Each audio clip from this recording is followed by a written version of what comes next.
Hey, it's W5HRO. Well, I thought I'd give you a quick update while I'm waiting on parts. I ordered a new 1 meg pot and a 100K pot for the AVC control, and they're on the way. They're supposed to, one of them's supposed to be here today, the other one a couple days later. It's today's what, Friday?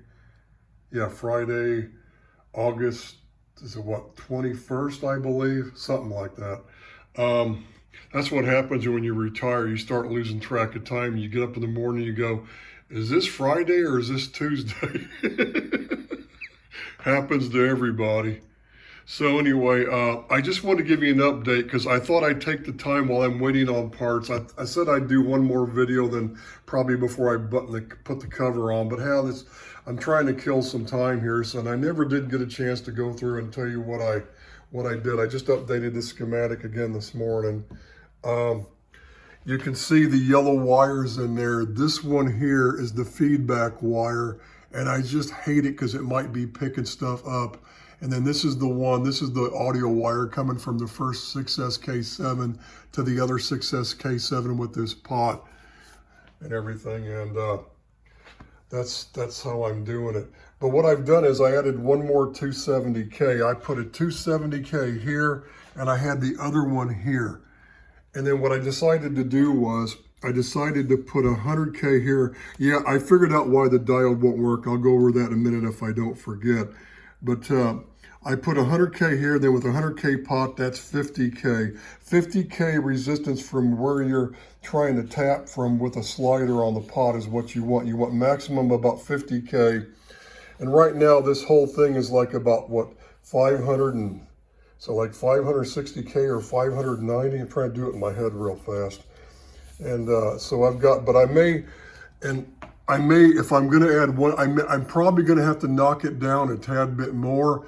And I think what I'm going to do is I'm going to put series one. I'm just going to cut the wire here, just use heat shrink tubing, put one more 2 water in the middle, to whatever value I need to put it in the exact spot. But right now it'll work. And not only that, if I get noise, if there would be noise getting in this wire, having this 270K here will help isolate it from the plate. And the same way with the 270K over here before it goes to the one end of the, the one end of the pot, the hot end of the pot, top end of it here. So, and I went ahead and I went back to a 1 meg on this. I've ordered some 0.22 small disc caps. I'm going to change this from a 0.1 to a 0.22. I realized it needed to be a little bit bigger to make sure I don't lose any more voltage gain from the D104. Now, I'm using a 1 meg, and with this 5 meg in series, it's probably, the audio, when I'm putting the audio's going across, it's probably going to see closer to like 900 some K of resistance instead of 1 meg. That's why I wanted to make this one a little bit larger, because with my voice, that's the thing, you hear my deep voice, right? On the air, a D104, I have to roll off the low end. You know, it's got to look like a high pass filter at the start of it, basically, kind of, and I have to roll off that low end. And a 1 meg pot with a D104 is about right for my voice. Now, a 4.7, it's going to be a little deeper, but I can fix it now. What I always do is, this is the key everybody needs to know. I got a 0.001 cap here. This is the capacitor that you'll tweak. These other ones don't matter. You want like at least 0.01s going across the rest of it. Sometimes you might want even smaller, like 0.05s, even a 0.1. But then you might start letting some noise through. But what I'm getting at is, this is the one that you'll set the overall tone to match your voice for the circuit. You'll want to, some people, a 0.01 there, if they have a higher pitched voice than mine, which is most people, the majority of the population has a higher pitched voice. So, they're going to want to make this a little larger. I had a 0.0022 before, because I didn't have any 0.01s. I mean 0.001s, 1000 plus. I had like 2,200 picofarad stuff.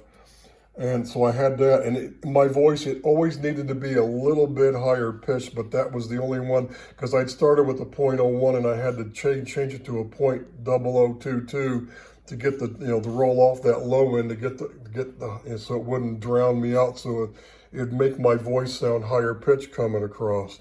And that's what I have to do. So this is the one. All these other ones, you just want to make sure they're just big enough to let all the audio frequencies go through that you want, but not too big.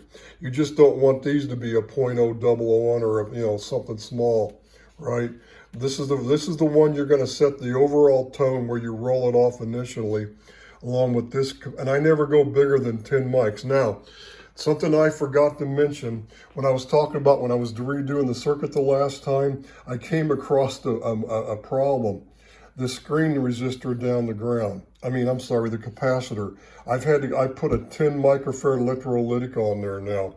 Let me tell you what happened. The time before last when I made the modifications, the last significant change that I made before I went to the 1 meg here and stuff, I was looking at it and when I'd rebuilt this circuit and I'd gone to 1.8 Ks here and I'd gone to the 1.5 and everything, and I made this from 10 meg to 5 and so forth, I had changed this capacitor too, and I originally had a .05 on there.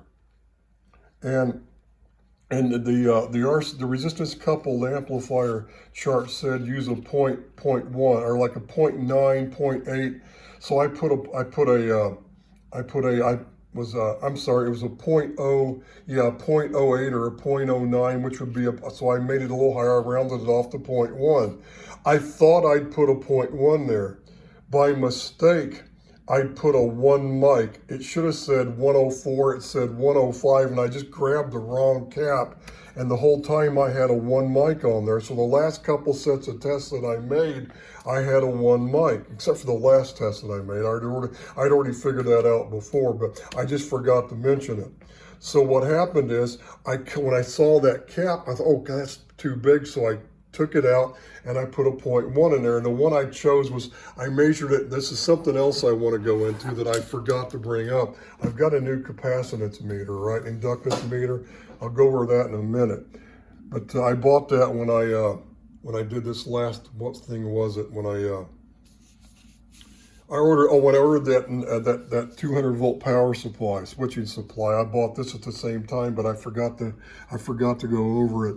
And so what I did was I measured that cap that I had in there, and it was like about a .08, .09. It was just almost .1. At the tolerance of the caps, it was just on the low side.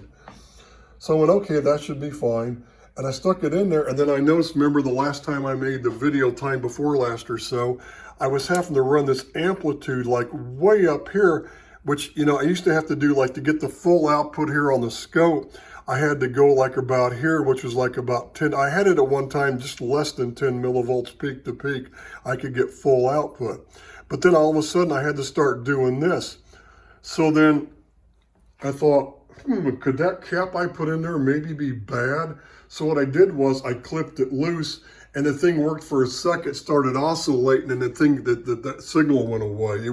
It started oscillating, and it just would lock up into a state. So then I thought, let me try something. So I soldered a bigger cap in there. I think I had like I had a 10 mic, and the electrolytic, and I just soldered it across there. Sure enough, the gain was like it's like less than 10 millivolts like I had it before a long time ago. And I didn't have a chance, I didn't take the time to see how low it was, but it brought the sensitivity up, and that's what the generator connected with the load. So this thing wasn't picking up noise or anything. And I'm like, holy cow.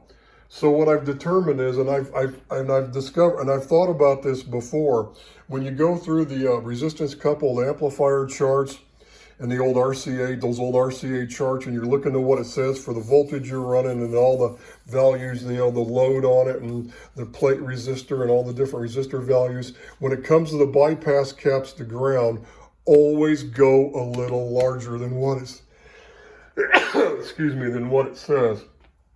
Because the RC coupled amp chart says, with what I had, with the configuration, with the resistors that I have, this should have been like a .09 to a .08, which is exactly what that cap was reading. And I thought, well, I was going to bump it up to a .1, but that's what the cap that I had in there, was reading. and the output was low, the sensitivity. I mean, I had to put more level in here to get the same amount of level out of here. So when I put the 10 mic in there, it came back better than it's ever been before, I think. I just need to see how, I think it's just under 10 millivolts somewhere, peak to peak. I get full output out of it, but which is really a little too sensitive, but it's no big deal. I can attenuate that other ways. So, and so I went ahead and I went back and I redid some of these parts again, and I changed this one back to a 1 meg because I was trying to make it a little less noisy if I could. You know, it doesn't have to be that sensitive. With my voice, a 1 meg is okay. And then with you know, with this cap here and this cap here, I tried a 1 mic first, and it was, I had to go a little higher. I had to go a little higher, you know. So then let me just put a 10 mic in, and I put a 10 mic in, and I thought, that's great. It brought it up, that's super sensitive. So then I just left the 10 mic in there. So that's what I've done. This cap, the screen bypass cap needs to be larger, but I didn't want to make it any larger than the cathode resistor. Now this could be, I don't know what the tone's going to do on the air, but I'll find out. But I mean, the sensitivity came way up when I did that. So that's something to remember. So what I have here is I have 500K here, 2 meg here, so a 10 microfarad cap here, 10 microfarad bypass here, 1.8K here, 1 meg, a 0.22 microfarad cap, which is going to be what, 2,200 picofarad when I get them in. It's supposed to be here today or tomorrow. Then this is a 5 meg. Then I got a 1 meg pot, and this is a 0.01 cap going across, which is fine. You want it a little bit bigger than this one. You don't want it, if I made this one the same as this one, it's going to be higher pitch, so you don't want to do that. Then I've changed this to a 1 meg and 100K here. So when I got a 100K pot here, I got a 50K load, but when I adjust it in the right spot, it's going to be a lot lower than 50K anyway. Then I have a 1.8K here, and I have a 100K here, 100K here, 1.8K here. Then I got a 680 ohm here. I might change this again before it's over, I don't know. Then 100Ks here. Then of course the 470Ks here on this side and this side. That's what I have on this. And it seems to work pretty good. It's just the problem I'm going to have, this last thing I'm going to figure out, I've got this working pretty good now. I'm probably going to add one more resistor here in the middle of this to get it down a little farther before it's over. But the issue what I'm having now is I've got the sensitivity when I plug the D104 in. It's got plenty of sensitivity I can without having to have the mic gain up too far. But when I talk into it normal, it starts, the voltage into this thing is like 2 volts peak to peak on average, right? Maybe just under it with my voice. It'll go up to like 4 volts, but on average it's like 2 volts, you know, give or take a little, probably a little on the low side of that, probably 1.5 volts, 2 volts. Well, if I put 1.5 volts from this generator in here, the output of this thing, you know, it squishes down because the stages are there's too much current going. It's trying to drive some of this tube, I think here, positive, this one and this one. So what I can do is I can add some series resistance, a series resistor on this side and one on this side to get the AC current down. Now, as long as the resistor is not too big, it will act as a voltage divider with the internal mechanisms of the tube itself. But as long as you don't get it too big, but that'll help reduce the current, which will help with the overdriving.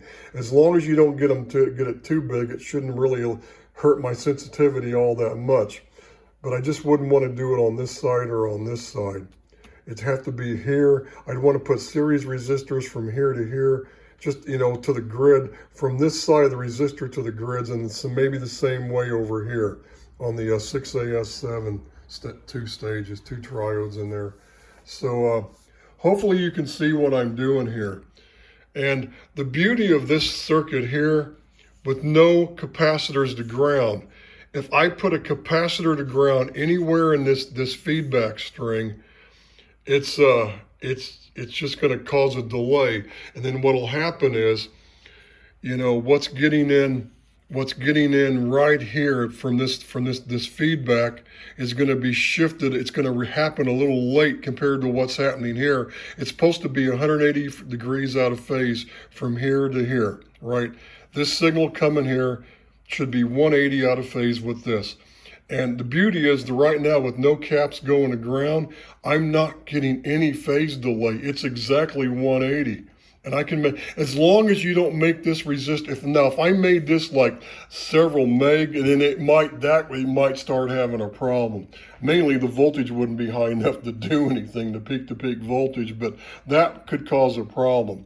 But as long as it's no more than, say, a meg, it's less than a meg, there's no problem here. So that I'm not getting the phase delays, which is great.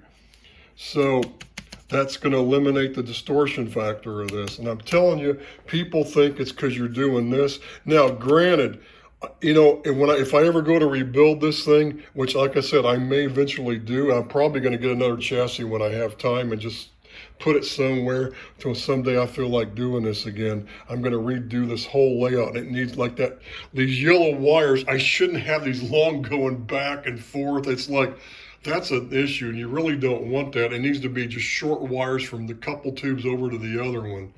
And I can do that. I can make the wires so short with the resistance here in the middle like this, breaking it up. You're not going to have any problem.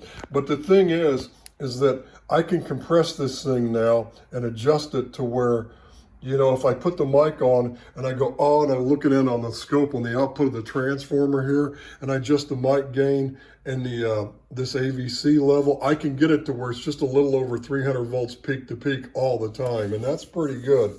So this is giving me, because here's the thing, when you're doing this negative feedback like this, that's 180 degrees out of phase, what happens is that you will get a gain loss. Like I said, I was getting like 340 some peak to peak on average most of the time if I had everything set just right and this AC unit was off, not, you know, killing the load current on my AC line here in the shop, garage shop. It was, you know, it was like 340 volts peak to peak. Now, to be able to compress this thing to where I get it like I want it, it's probably going to be closer to like 300 volts peak to peak. So if that happens, because like I said, I've got two 810s modulating a single 4400. So I don't need 200% modulation. That's going to overdrive everything anyway. So you know, it's not going to matter in my case, 300 volts peak to peak on those tubes is probably going to be hotter than it ever was before. Because remember what was happening, the current was dying because that transformer was too small and my layout just couldn't drive those tubes. So this is definitely, I know this is going to be better. So I thought I'd go over all this, and did I forget anything else? There was one thing I was going to mention. Oh yeah, my capacitance meter here. Now here's the thing. When I was, these meters are great. It's the same brand as this scope, and it wasn't that much. I think it was 140 bucks, I think. That piece of junk plastic one that I had, that Chinese made thing, this is probably made, I know this is made in China, but this is actually better because you can do, and what I did was on the end of my D104 on the 1/4-inch phono plug, I clipped, this is the best meter. Look at these things, man. Look at I don't know if you can see this or not. See the ends, these things are great. It comes with this thing, it plugs in, and it also comes with leads. You can just take this out, put the shorting plug in it, but I like using this because the cable's short and it works great. So I did that, and what I was getting was, I wish there was some way to change the scale, you know, from picofarad to microfarad or whatever. I'm getting like 1.8 nanofarads on that, from that D104 on the end of my plug, that's got my 1/4-inch phono plug that's going to plug in here. So then I went ahead and I pulled the element off the stand, and I just clipped this carefully on the leads across the element, and I got like 1.6 something nanofarad. And you know what that is? That's like a 0.006 microfarad cap, you know, or a 0.0018. So I went ahead, when in my simulation on LT Spice, I went ahead and I put a series. I had a cap in there. I forget what I had, but I changed it to the point double o. I just made it a .002 from the voltage generator, because otherwise it's going to be a dead short across this resistor. So you got to break it with a cap, and that's what I did. And when I did that, I realized I had to make this one a little bit bigger if this was going to be a 1 meg. A 1.5, still a 0.1. It needed to be a little bit bigger. So a 0.2 was perfect, but a 0.22 is a standard cap. So it's going to be a 2,220 cap here now, which is a 0.22 is what it is. So. I'm sorry. I mean, on the simulator, I put the .002 here, and then I had to make this one larger from a 0.1, a little bit bigger to a 0.22 to get so the voltage wouldn't drop as far across this resistor. So that took care of that. So that's why I'm changing out that. Plus, I used one of those ones I had that I put on there originally that wasn't big enough. It was supposed to be a 0.1, but it was a like I said, it was a 0.08 something, which was just shy of it. That's the same cap same one of the caps I had here. I just had one of the other ones just like it here, and it was the same way. So I wanted to make, this was going to be on the low side of 0.1. So I'm getting some 0.22s, and I'll check it with this. But I checked one of my other D104s this morning, and I'm reading the same thing. So that tells me a lot of people have been wondering about the D104s, if it's essentially a capacitor, right? The D104 is a capacitor to ground, because you've got one end of it tied to ground, the other one, you've basically got a point. So essentially what it is, what I've determined is the D104 elements are somewhere between a 0.001 mic and a 0.002. They're somewhere in between, probably like a point, probably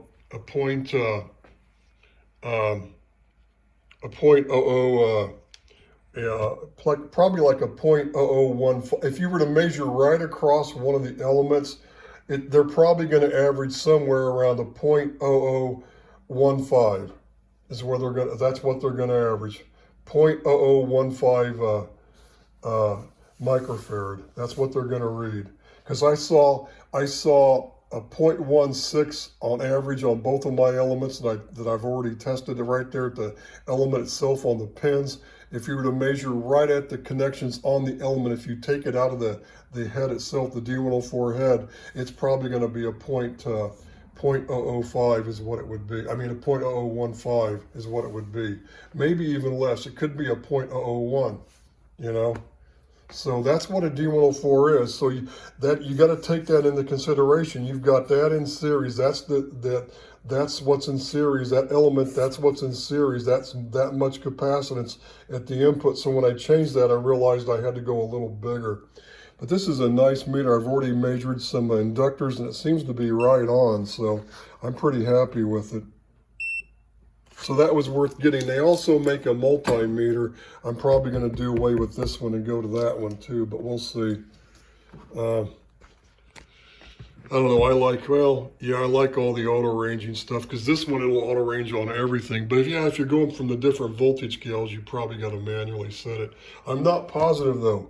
I'm not positive. Some of this new stuff, these are smart meters, and it's like auto everything.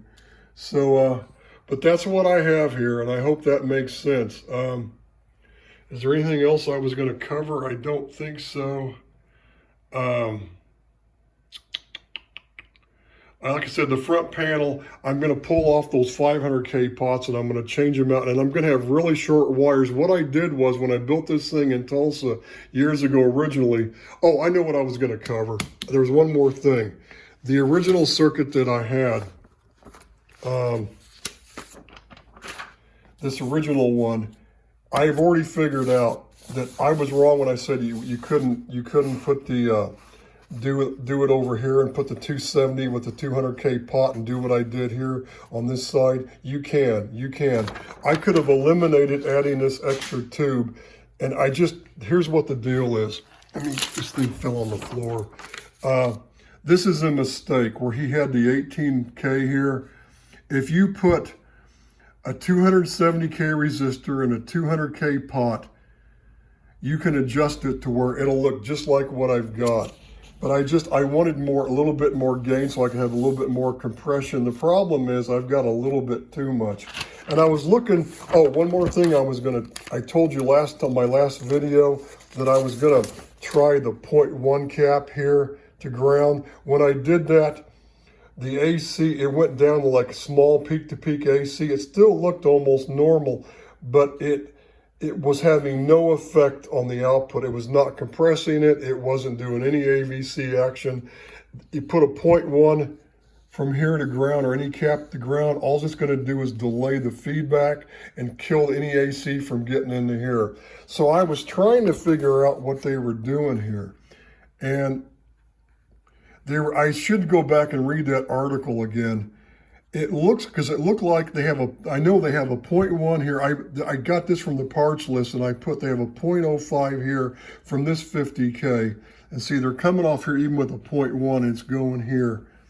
And the feedback, it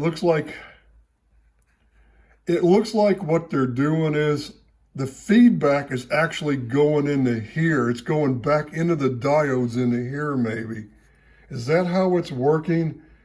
They're going here, and there's a small DC level here maybe that's like no more than a couple volts either way, 0 to like -2 volts maybe.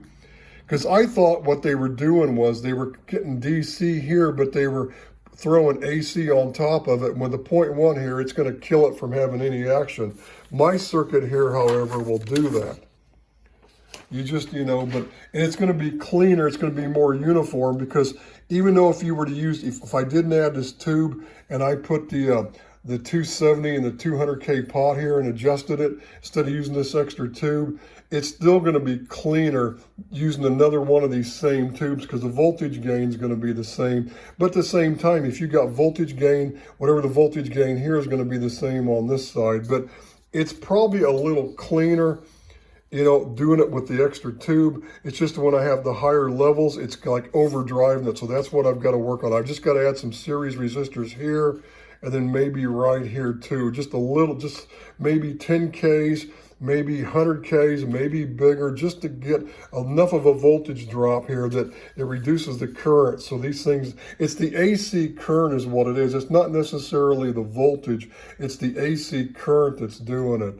So that's why it does it. If you can reduce the AC current a little bit without reducing the AC voltage so much, it'll work best, that's why I'm not going to do it here. I'm going to do it here and here, wherever I got to figure out where I've got to do it. So anyway, that was the one thing I forgot to mention, that this is a mistake. Don't use a 20K from ground. And let me explain. This is the last part of that I'm going to forget if I don't cover it. Here's what it is. See how I've got the 270? This only had to be 100K. 110K, 150K pot would have been better, but I don't think they make them. 100K, 200K. So I just took a 200K pot and I can adjust it in the right place, right?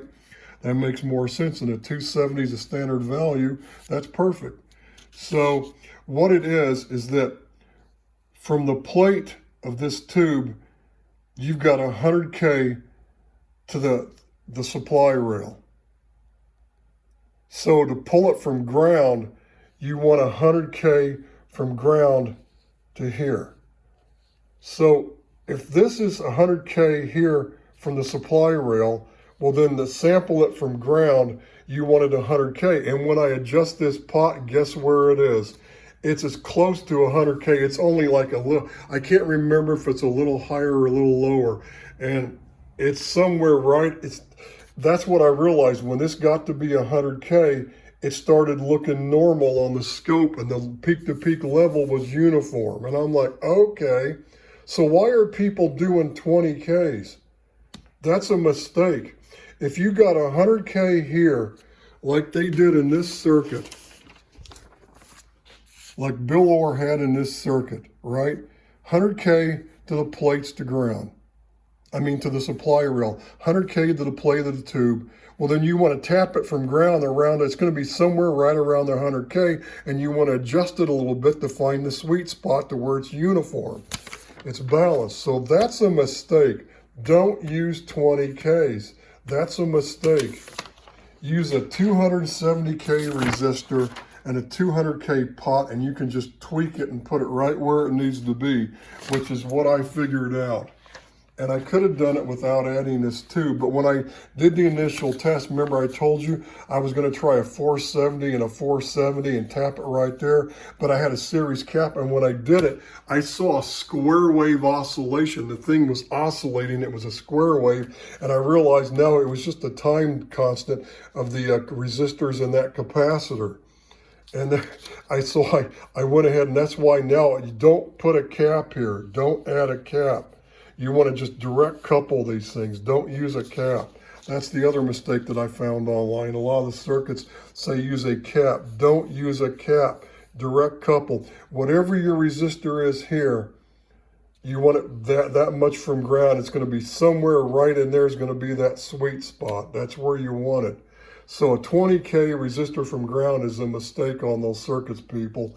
And I know I've heard a lot of people discuss that online and on the air and everything, and they've been wrong about it. That's wrong. 20K is wrong. This circuit, you want to do like 100K from ground if you got 100K. Now, if this was going to be a bigger resistor, if this was going to be 470, okay. But you got a hard direct connect it, not with a series coupling cap. That'll mess it up. It won't work right, and you'll get a delay in it as well. So don't do that. Don't do that. So hopefully I've covered everything now. So those pots are supposed to be here today. And what happened is, after I did the last video, within a day it got hot outside. It was 96 yesterday. And here it is, what is it? It's like in the morning, it's like 8 or 9 o'clock a.m., something like that. So it's starting to warm up outside. And I've been outside doing some painting and caulking in the morning. I'm getting ready to paint the deck. So I've been out there trying to do that and this at the same time. So I did some more caulking last night when the sun went down. So as soon as I get those pots in, I'm going to go ahead and put them on that panel. I've got that panel sitting up there for this with the meter on it. I'm going to change the pots, get the wires the right length, and get it ready. I'm going to go ahead and play around with it a little more. Like I said, I've got to add these series resistors. So I'll do that and everything. And then hopefully when I do my next video, I'll have it sitting here, maybe with the cover on it, maybe not buttoned up to it or something. We'll see. Maybe I'll have it buttoned up, and then when I'm doing that video, I'm going to stop it, and we're going to take this thing in the shack, put it in the transmitter, and see what happens. So here's a 32-minute video, almost 33. So we'll say 73s for now. But I hope I covered everything. I'm sure people had questions about this. 73s.